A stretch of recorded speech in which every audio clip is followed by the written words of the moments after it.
마태복음 28장 16절로 20절은 우리 마지막 우리 예수님께서 제자들을 만나신 바로 그 광경이고, 또 마지막으로 제자들에게 분부하신 이 말씀으로 유명한 그 내용이 되겠습니다.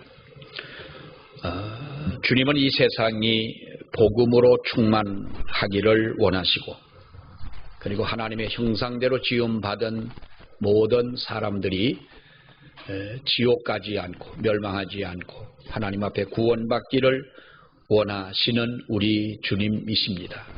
그렇기 때문에 우리 주님이 친히 사람의 형상을 가지고 이 땅에 오셨고, 그 제자들을 부르시고 많은 사람들에게 또한 이 하나님의 복음을 전하시면서 주님이 이 땅에 오셔서 사역하신 최초의 그 사역의 장소가 바로 갈릴리라고 하는 곳입니다.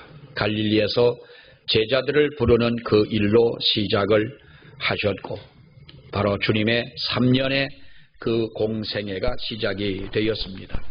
그리고 마지막에도 보면은 이 갈릴리에서 부활하신 자신의 몸을 보여주셨고, 그리고 예수님이 승천하실 때에도 이 갈릴리에서 모든 사람들이 보는 가운데 우리 주님이 승천하십니다.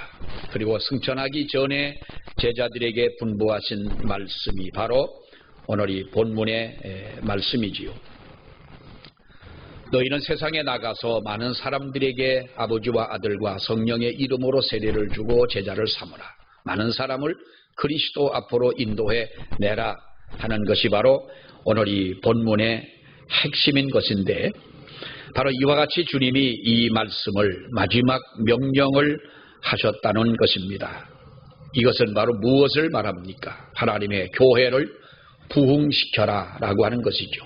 하나님의 교회를 부흥시키고, 오늘 본문의 이 말씀대로 우리가 너무나 잘 아는, 너무 우리에게 친숙한 바로 그러한 말씀이 아닐 수가 없습니다마는, 우리 주님께서 바로 너희들이 나가서 아버지와 아들과 성령의 이름으로 세례를 주고 모든 민족을 가르치고 제자를 삼고 너희가 가르친 모든 것을 지키도록 해라.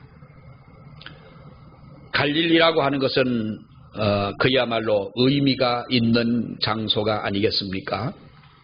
천하디천한 직업을 가지고 육신에 먹을 것을 위해서, 의식주를 위해서 몸부림치던 바로 그 제자들이 살아왔던 삶의 터전이 갈릴리였습니다.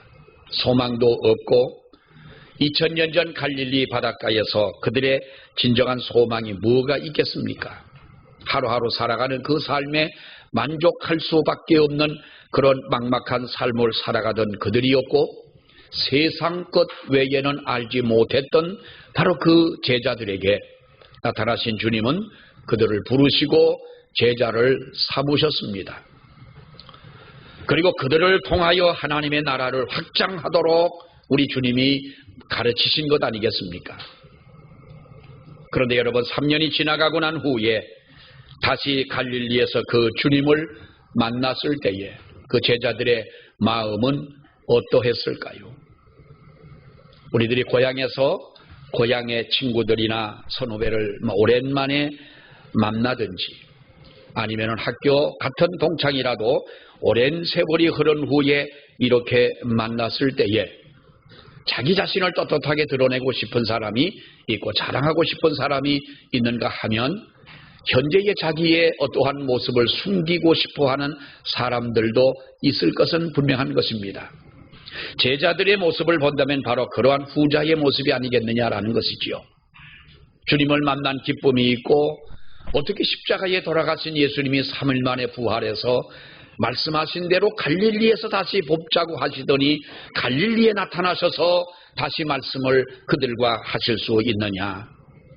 그 주님을 만났을 때에 설레고 떨림이 오고 정말로 반갑고 즐거워야 할 제자들의 모습이었겠지만은 어디 그런 마음만 그들이 가지고 있었겠느냐는 거지요.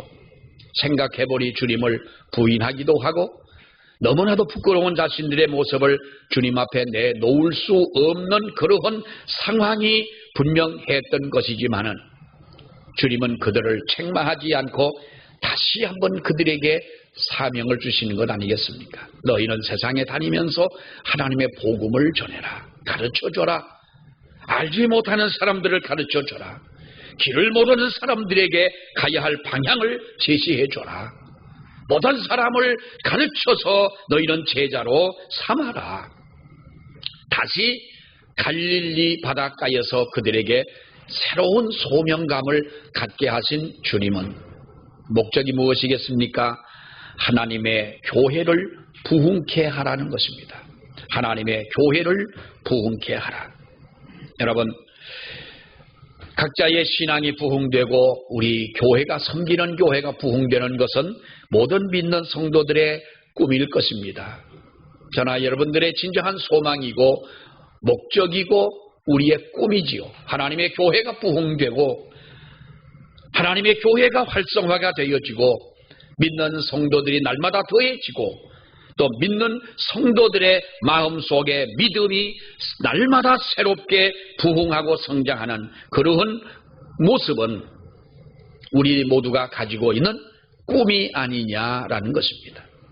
그런데 왜 이렇게 우리는 꿈을 꾸고 그러한 일을 위해서 우리가 기도하고 그렇게 되어지기를 소망하고 우리가 힘을 같이 해서 같은 꿈을 가지고 같은 소망을 가지고 기도하는 가운데도 왜 이 꿈은 이루어지지 않느냐라는 것입니다.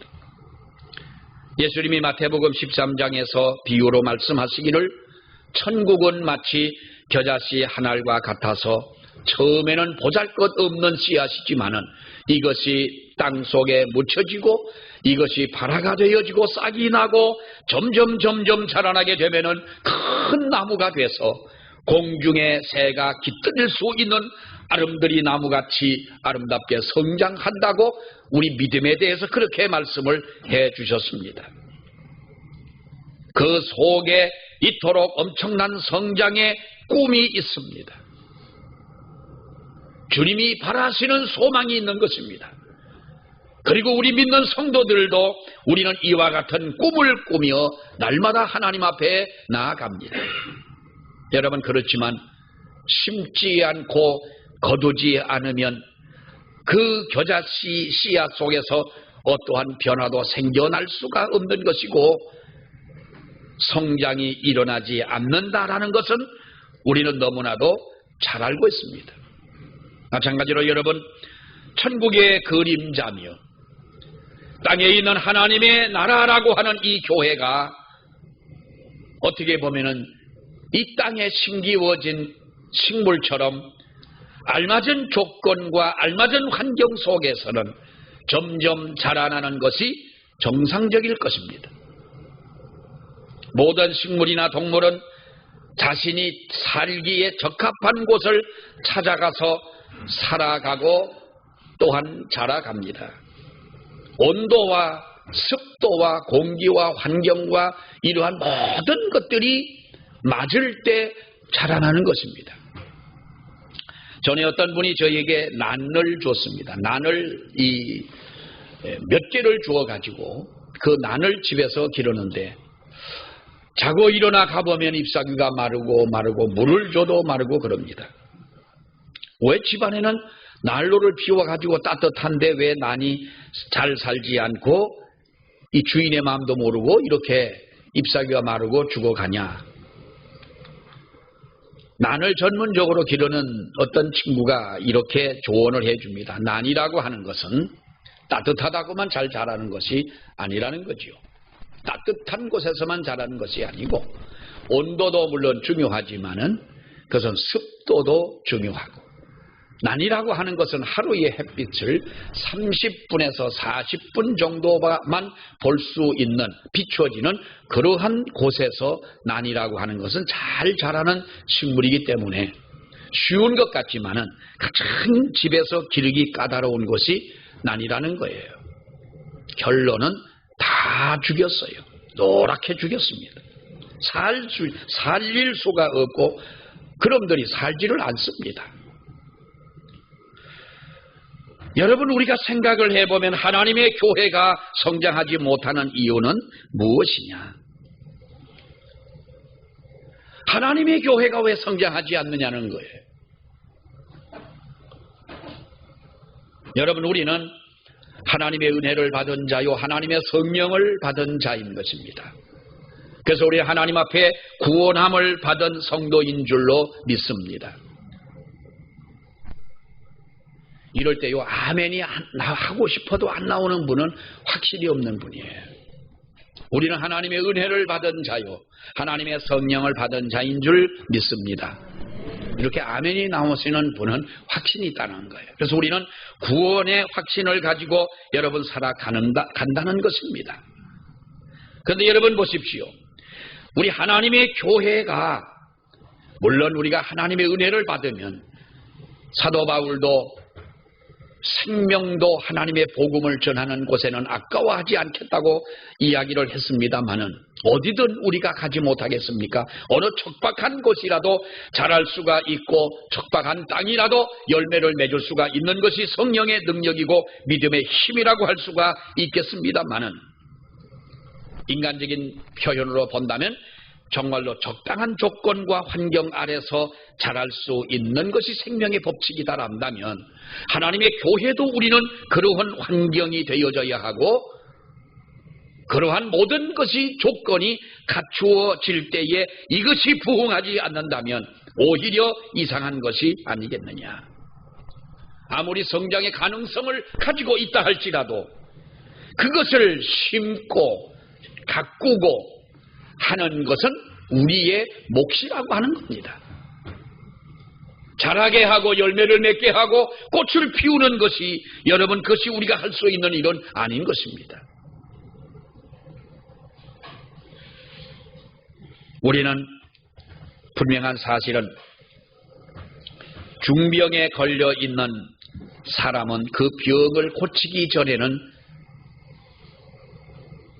그 사람이 건강하게 평생을 살 수가 없습니다. 중병에 걸려 있는 교회가 중병에 걸려 있다 이렇게 얘기하면은 좀 이상한 표현이기도 하지만 여러분 세상에 중병에 걸려 있는 교회들이 한두 개입니까? 부끄러운 얘기지만은 목사만 부끄러운 것이 아니라 우리 믿는 모든 사람들이 부끄러워해야 할 일들이지만은 서울 시내 그 당시에 1000여 명이 모이던 교회가 지금은요 연립주택이 지어지고 교회는 다 사라지고 말았습니다. 그런데 그러면 그 넓은 땅을 가지고 있던 목사와 교인들은 어떻게 됐느냐? 아무 관계도 없는 사람들이 그 땅을 차지하게 됐고 그렇게 된 거예요. 우리 합동 측에 12,000명의 교인이 등록을 하고 많은 청년들이 모이고 하던 교회가 있습니다. 그 교회도 어느 날 잘못되어 중병에 걸리고 나서 지금은요 300명의 교인도 모이지를 않습니다. 12,000명의 교인들이 모이던 교회가 사라지는 교회가 얼마나 많습니까? 들려오는 이야기로는 어떤 분이 그럽니다. 코로나 이후로 코로나가 발생하고 난 후에 한국의 만여교회가 없어졌다 그럽니다. 의심은 갑니다. 만교회까지 없어졌을까? 근데 아무튼 많은 교회들이 없어진 것은 여러분 사실입니다. 물론 여러 가지 이유야 있겠지만은 사랑하는 여러분, 그러나 질병은 치료할 수 있는 질병이라는 사실을 우리는 믿고 있으면서 반드시 치료돼야 더 많은 성장을 하게 되고 치료가 되어져야 우리가 하나님 앞에 온전히 설 수 있는 것인데 이 치료를 어느 누가 할 수 있느냐는 겁니다. 성령께서 오셔서 우리 각 사람을 만져주고 하나님의 교회를 축복하실 때 우리가 혹시 아픔이 있고 혹시 우리에게 어떠한 질병이 있고 혹시 우리가 성장하지 못하는 그러한 이유가 있다 할지라도 주님이 고쳐주시게 되는 줄 믿습니다. 사랑하는 여러분, 교회로 하여금 교회가 성장하게 하는 이유가 무엇이냐? 하나님의 교회가 성장하는 이유는 무엇입니까?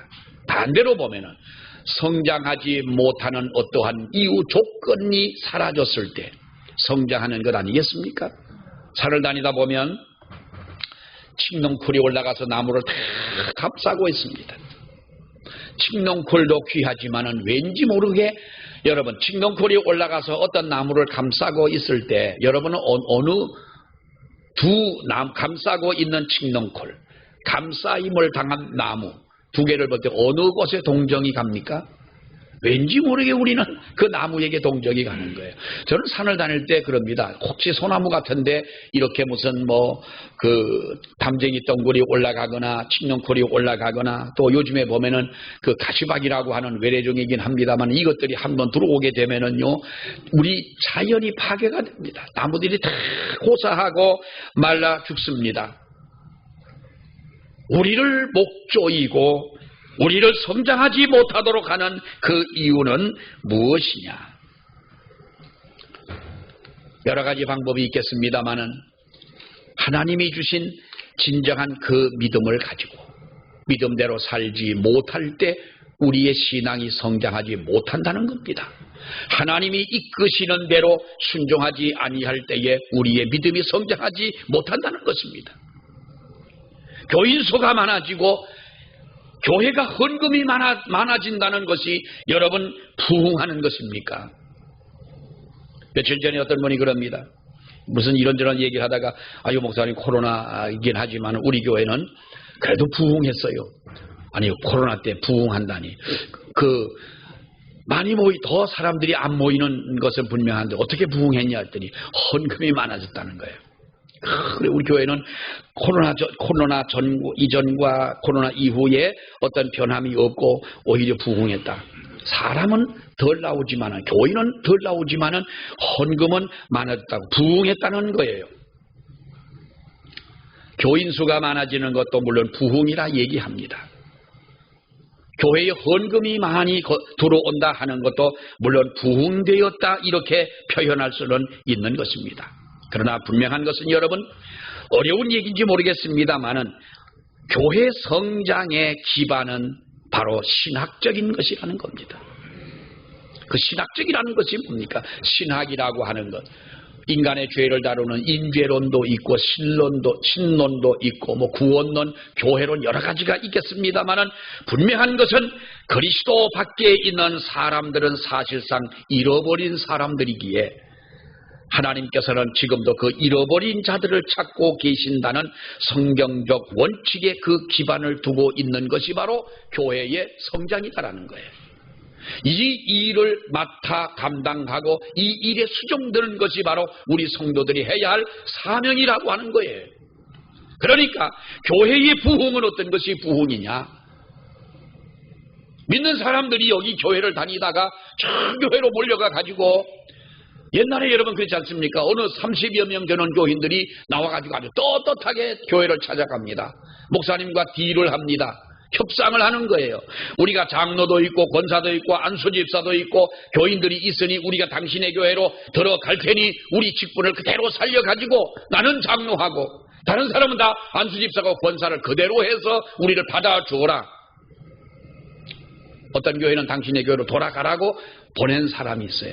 그런 교회가 있는데 어떤 교회에서는 두 손 쌍수 들고 이것이 하나님이 보내주신 부흥의 은혜가 아니냐 받아들였습니다. 그것이 부흥이 아닙니다. 믿는 분은 어디 가도 믿지 않습니까? 하나님이 택한 사람은 어디 가도 그 사람은 교인이고 하나님의 자녀 아닙니까? 가만 놔둬도 될 사람들입니다. 우리 교회에 와가지고 같이 예배드리고 같이 하나님의 일을 위해서 함께 한다면 그보다 더 좋은 일은 없겠지만은 부흥은 하나님의 원하시는 진정한 성경적 원칙에 기반을 둔 교회의 성장은 잃어버린 영혼을 찾아서 구원하는 것이 바로 진정한 교회의 성장이라는 거예요. 하나님은 그것을 원하시는 줄 믿습니다. 그것이 진정한 교회의 부흥의 원리라는 것이죠. 우리는 여러분 우리가 해야 할 일이 무엇입니까? 우리 교회가 다양한 사람들의 각기 다른 신앙적 형태와 각기 다른 어떤 신앙적 내용을 가지고 또 우리 성격들도 다 다르고 이런 사람들이 다양한 분들이 모여서 함께 신앙생활을 해갈 때에 같이 성장할 수 있는 그런 분위기를 만들어가는 것은 우리의 몫일 것이라는 거예요. 인삼이라고 하는 것은 저 더운 지방에서는 여러분 인삼 농사를 할 수가 없습니다. 기후의 변화가 돼가지고 이쪽 양평이나 저 홍천까지도 인삼 농사를 많이 하는데 저 금산의 풍기에 있는 분들이 올라와가지고 인삼 농사를 많이 한다고 하는, 이렇게 올라와서 한다는 이야기를 들었습니다. 풍기에 있는 분들도 보니까 내가 아는 분이 뭐 저 홍천에 어디 가서 인삼 농사를 한다 그럽니다. 벼농사는 반대로 추운 지방에서는 벼농사를 할 수가 없지 않습니까? 우리들이 좋아하는 감귤도 제주도에서만 여러분 잘하지 않습니까? 지금은 기후 때문에 이 넘어와 가지고 그것이 육지로 올라왔답니다. 그래서 저 남해 지방에 어디선가 감귤 농사를 지금 한다는 이야기를 듣습니다만은 기후와 토양 등의 이유라는 것이지요. 이런 것을 우리들이 조성하고 만들어야 되지 않겠느냐. 어떤 분이 그럽니다. 교회를 가는데 교회 분위기가 어떠냐, 목사의 설교가 마음에 닿느냐 와 닿느냐, 그렇지 않느냐. 옛날 어떤 분이 교회학을 강의하면서 그런 이야기를 하더라고요. 교인이 처음에 어느 교회 가가지고 이사를 가서 어느 교회를 나갔을 때에 내가 이 교회를 나올 것이냐 안 나올 것이냐 결정하는 데에는 10초밖에 안 걸린대요. 참 여러분, 평생 살 사람 10초 딱 보고서 우리 결혼합시다 그러면 그거 뭔가 좀 그래도 그렇잖아요. 뭐 어떤 사람들은 뭐 한눈에 뿅 갔다느니 가문가지 뿅 갈 게 또 뭐가 있겠어요. 텔레파시가 뭐 통했다느니 이건 여러분 다 헛소리고요.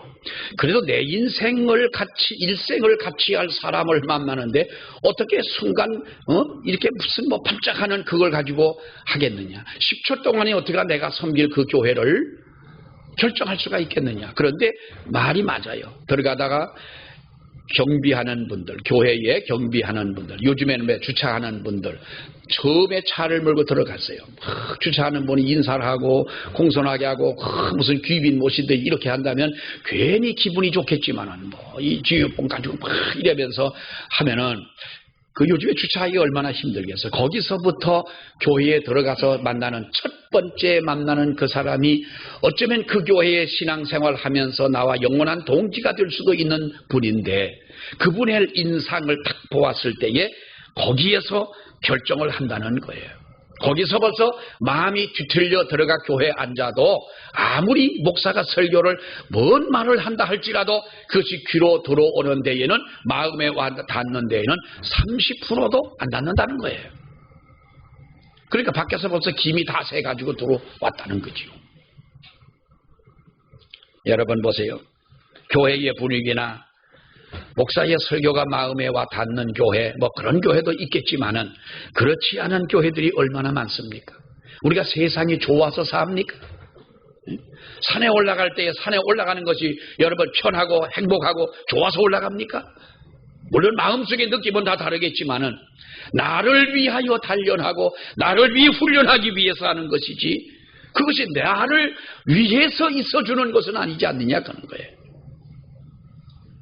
분위기도 좋아야 되고 서로가 맞이하는 사람의 입장에도 좋아야 되지만은 그러나 그것은 여러분 진정한 교회, 우리가 교회를 선택하는 것도 교회 성장의 원인도 아니다는 겁니다.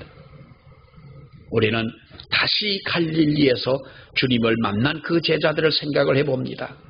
그들에게 말씀하신 우리 주님은 여러분 뭐라고 말씀합니까? 하늘과 땅의 모든 권세를 네게 줬다. 주노니 너희는 다니면서 모든 족속으로 제자를 삼으라.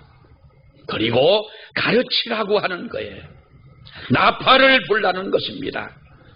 무엇인가 알려야 할 때에 이스라엘은 중요한 일이 있을 때에 여러분 나팔을 불었습니다. 하나님의 교회도 나팔을 부는 교회가 부흥되는 줄 믿습니다. 군대 남자분들 군대 가서 제일 싫은 소리가 저는 제 입장에서는 다 훈련도 참고 뭣도 참고 때리는 것도 참고 욕하는 것도 참겠는데요. 새벽에 그 달콤한 잠을 자는데 나팔 부는 놈이 제일 싫은 거예요. 그때 왜 그걸 그때 부느냐고. 잠자라고 부는 나팔 소리는 참 좋은데 일어나라고 부는 놈, 그러니까 옆에 있던 놈, 한 친구는 일어나면서 저 죽일 놈 새끼가 저놈은 감기도 안 되냐. 그놈이 감기 들으면 딴 놈 또 있을 텐데 뭐 부는 건 부는 거죠. 정확한 그 시간에 나팔을 부니까 그 잠 많던 시절에 얼마나 일어나기가 힘듭니까? 그러나 나팔을 불 때는 불어야 하는 것입니다. 하나님의 교회가 믿는 성도들이 어디 가서나 내가 하나님의 복음의 나팔을 불지 않는다면 무엇인가 나는 중병에 걸려 있는 사람이 아니냐. 진정 내가 주님과의 관계가 원활한 관계를 가지고 내가 살아가느냐. 우리들이 신앙과 성경을 간접적으로 알아서는 여러분 안 됩니다. 하나님의 말씀을 깨달아 알고 깨달아 믿어야 되는 것입니다. 하나님의 말씀을 우리가 이해하고 어떻게 믿습니까? 이해하지 못할 것들이 너무나 많은 것이지요. 그러나 하나님의 은혜를 받고 우리들이 하나님 앞에 거듭남의 체험을 하고 말씀을 보았을 때에는 그것이 믿어지더라는 것이지요.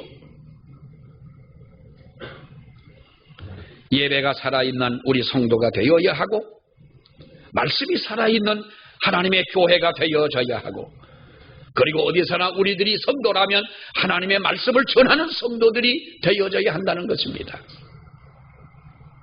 독일에 있는 어떤 수도원에서 있었던 일인데 오랜 역사가 지났지만은 전해져 내려오는 아주 재밌는 이야기가 하나 있습니다. 이 수도원은 수도생을 훈련시켜가지고 캐톨릭 내에 각종 부서를 전담케 하는 아주 특수직 양성, 특수한 사람들을 양성해내는 특수한 사람들이 일하기보다는 어떤 특수한 직무를 하도록 이렇게 양성하는 한 수도원이었는데 거기 한 수도생이 있었습니다. 이 사람은 매일 경건의 시간에 들어가서 예배를 드리면서 보니까 돌아가면서 수도생들 중에서 돌아가면서 이제 설교를 말씀을 전합니다. 자기는 그것이 너무나도 내 차례가 돌아오면 어떡하나, 나를 보고 설교를 하라고 하면 어떡하나, 이것이 생각하니까 두통이 오는 거예요. 머리가 쪼개질 것 같고 너무너무 스트레스를 받는 거예요. 그래서 내가 먼저 손을 써야 되겠다. 수도원장을 찾아가서 이렇게 말합니다. 원장님, 제가 어떠한 육체적 노동도 과하게 명하신다 해도 나는 기쁘게 감당하겠습니다. 밭에 나가 고랑을 내고 풀을 뽑고 곡식을 심으라고 하면은 그것도 소리 터지도록 할 것이며, 만약에 그 수도원에 마루바닥을 닦으라고 하면은 내가 반질반질 윤이 나도록 닦을 테니까 나에게 설교만 하지 않도록 해주십시오. 수도원장이 가만히 보니까 저놈한테 시킬 것은 설교밖에 없는 거예요. 내가 너한테는 이놈아 설교만 시키겠다. 그래서 그 다음날 자네가 다음날 채플 시간에 예배를 드릴 때 자네가 설교를 하게. 먼저 손을 썼는데 그 말을 차라리 하지나 말걸 괜히 했다가 설교를 하게 된 것입니다. 밤새도록 잠을 못 자고 머리가 아픕니다. 그래도 어떡합니까? 원장이 하라는데. 떡하니 강단에 올라서니까 많은 수도생들이 앉아있는데 자기가 설교할 자신이 없는 겁니다. 그래서 대뜸 이렇게 말했습니다. 형제들이요, 제가 무슨 말씀을 드릴 것인지에 대해서 아시는 분 계십니까? 누가 안다고 그랬어요? 나도 모르겠습니다. 자, 그러면 다 같이 일어나서 축도로 마치겠습니다. 박스 모비스 꿈. 이 독일어로 평강이 있을지어다. 박스 모비스 꿈 하고 끝났어요. 원장이 그 말을 듣고 화가 난 거예요. 이놈이 설교를 시켰더니 뭐 한다는 소리가 내가 무슨 말을 하는지 여러분 아십니까? 모른다고 하니까 박스 모비스 꿈 하고 끝나 이놈아? 그 다음날 또 시켰습니다. 그러니까 이 사람은 지옥 같은 것이지요. 두 번째 날도 안 올라갈 수는 없고 올라가 가지고 또 이렇게 해서 여러분이요, 내가 무슨 말을 드리는지 아시는 분이 계십니까? 그러니까 반은 알겠다는 거. 너 어제처럼 박스 모비스 구움하고 끝날 거고, 아니면은 또 그 다음 날, 그래도 이제 뭔가 다른 말을 할 수 있을지 모르니까 반은 끄떡거리고 반은 모르겠다고 했습니다. 그러니까 역시 그가 하는 말이 여러분 다 아시는데, 네? 아시는 분은 계시고 하는데 다 아는데 내가 거기다 무슨 말을 더 하겠습니까? 또 축도를 하고 끝났어요. 원작이 펄펄 뛰고 얼굴이 새파래졌습니다. 만약에 이런 궤변이 어디 있냐? 내가 다시 한번 기회를 줄 테니 그때도 그렇게 한다면 너를 독방에 가둬버리고, 그래도 말을 안 듣는다면 넌 쫓아버리고 말겠다. 세 번째 강단에 올라가서 하게 했습니다. 그러니까 똑같은 말을 또 했습니다. 형제들이 내가 무슨 말을 드리는지 아십니까? 그랬어요. 그랬더니 두 번째 날은 다 알겠다고 그랬어요. 왜냐? 어제 여러분이 모르는데 나도 잘 모르겠다 그러고 끝났는데 이번에는 똑같은 말을 할 것 아니냐. 다 같이 고개를 끄덕이니까 다 아는데 내가 무슨 말겠냐 그랬는데, 세 번째 가서 올라가서 똑같은 말을 하니까 그때서 반반이 갈려진 거예요. 반은 알겠다고 반은 모르겠다고 그러는 거예요. 그러니까 이 사람이 유명한 말을 한마디를 합니다. 그러면 아는 분은 모르는 분에게 가르쳐 주십시오. 그리고 일어나 축도합니다. 박스 모비스 꿈. 그 뒤에 이 사람이 어떻게 됐는지는 여러분 상상에 맡깁니다만은, 다만 여기서 그가 남긴 유명한 말이 있습니다. 아는 분은 모르는 분을 가르쳐 주십시오. 여러분이 안다면 여러분 옆에서 모르겠다고 하는 고개를 절레절레 흔드는 그 사람에게 가르쳐 주십시오. 오늘 본문이 그런 내용이에요. 뭐라 그럽니까? 예수께서 나와 말씀하시기에 하늘과 땅의 모든 권세를 주셨으니 너희는 가서 모든 족속으로 제자를 삼아서 아버지와 아들과 성령의 이름으로 세례를 주고 내가 너희에게 분부한 모든 것을 어떻게 합니까? 가르쳐 지키게 하라. 아는 사람은 모르는 사람에게 가르쳐줘라.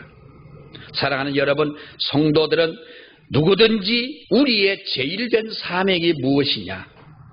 주님의 귀하신 이 명령인 줄 여러분 믿습니다. 우리가 예수를 안다면, 우리가 하나님의 나라에 대해서 안다면 모르는 사람들에게 가르쳐 주라는 거예요. 내가 주님을 만났고 성령의 역사하심을 내가 믿는다면 가르쳐 주라는 것입니다. 그리고 우리는 거듭난 사람으로 살아가야 할 줄로 믿습니다. 역사적으로 설교자들이나 신학자들이 하는 말 중에, 염려하는 이야기 중에 어떤 이야기가 있는가 하면 믿지 않으며 믿는 자라는 이름을 가진 자라는 것이, 이것이 교회의 문제라는 거예요. 믿지 않으면서 믿는 자라는 이름을 가지고 있는 사람이 하나님의 교회에는 문제다. 이것은 여러분 무엇을 말합니까? 교회를 나오지만은, 교회 안에 있지만 하나님 앞에 거듭남의 삶을 살지 않는 자들 때문이다라고 하는 거예요. 우리가 거듭나는 것은 우리의 힘으로 할 수 있는 것이 아닙니다. 하나님의 성령이 우리를 거듭나게 하시고 우리를 중생케 해서 믿게 하시고 고백하게 하시고 회개하게 하시는 것 아닙니까? 그런데 우리는 왜 이 은혜를 받았음에도 불구하고 거듭남의 이 은혜를 잃어버리고 살아가느냐? 사도행전 8장을 보면은요, 사마리아에 성읍에 시몬이라는 마술사가 있습니다. 국민적 아주 영웅 대접을 받습니다. 사람들은 그를 신처럼 떠받들고 있습니다. 그것이 그 사람의 마술의 힘이었던 것이죠. 근데 빌립이 내려가서 그곳 성에서 전도를 하고 집회를 하고 말씀을 전하고 귀신을 쫓아내고 중풍병자를 고치고 안진병이를 일으키는 역사가 나타나니까 마술사 시몬을 따라다니던 많은 사람들이, 사마리아 사람들이 이제 빌립에게로 몰려듭니다. 시몬에서 빌립으로 몰려들었던 사람들, 그런데 여러분 보십시오. 베드로와 요한이 예루살렘에서 사마리아를 내려가 봤는데 많은 사람들이 시몬을 따라다닙니다. 아니 빌립을 따라다닙니다. 그런데 보니 그들이 하나님의 성령 받은 자는 없더라는 거예요. 그래서 베드로와 요한이 다시 하나님의 복음을 전하고 그들을 위해 기도할 때에 그들이 성령을 받더라는 겁니다. 성령 받지 않은 사람들이 그럴 수밖에는 없지요. 시몬을 따라다니다 빌립이 더 나을 것 같으니까 빌립에게로 왔지만은 아직까지도 그들은 거듭남의 체험이 없던 사람들이에요. 그러나 베드로와 요한을 만나면서 하나님의 성령을 받고 새롭게 은혜를 받은 진정한 교인이 되더라라는 것입니다. 우리가 하나님의 거듭나게 하신 그 은혜를 우리는 잃어버리지 말아야 합니다. 며칠 전에 TV를 보는데요, 유튜브에서 다이아몬드를 깎는 그 모습이 나옵니다. 처음에는 무슨 유리 같은 것을 가지고 이제 그것을 가공을 하는데 하면서 그것이 변화가 되어집니다. 다이아몬드. 아주 어떻게 그렇게 정말 다이아몬드도 귀하지만 다이아몬드를 가공하는 사람들의 그 기술이 더 귀한 것 같아요. 제가 볼 때는 그렇게 아름답게 만들어 놓은 거예요. 그 아름답게 빛이 나는 거예요. 하나님이 우리를 이렇게 아름답게 만드셨고 믿는 자로 만드셨습니다. 우리는 그 광채를 잃어버리는 우리가 돼서는 안 될 것입니다. 다시 갈릴리에서 주님을 만났던 제자들의 부끄러운 모습이 아니라 다시금 새로운 사명을 가지고 세상을 향해 나아가는 바로 그러한 제자들을 통하여 하나님의 교회가 부흥되었던 것처럼 우리도 그렇게 쓰임받는 저와 여러분이 되시기를 원합니다. 기도하겠습니다. 하나님 은혜 감사합니다. 너희는 온 천하에 다니며 하나님의 복음을 전하라고 말씀하신 귀한 이 말씀을 다시 한번 이 아침에 저희들이 보면서 갈릴리에서 만나 다시 한번 그들에게 명령하신 이 귀한 말씀을 따라 살아가기를 아버지여 원합니다. 우리에게 귀한 사명 주셨사오니 감당할 수 있는 은혜를 허락하여 주시고 우리가 이 일을 감당할 때에 놀라운 하나님의 역사를 이루어가는 우리 모두가 되게 하여 주시옵소서. 예수님 이름으로 기도하옵나이다. 아멘.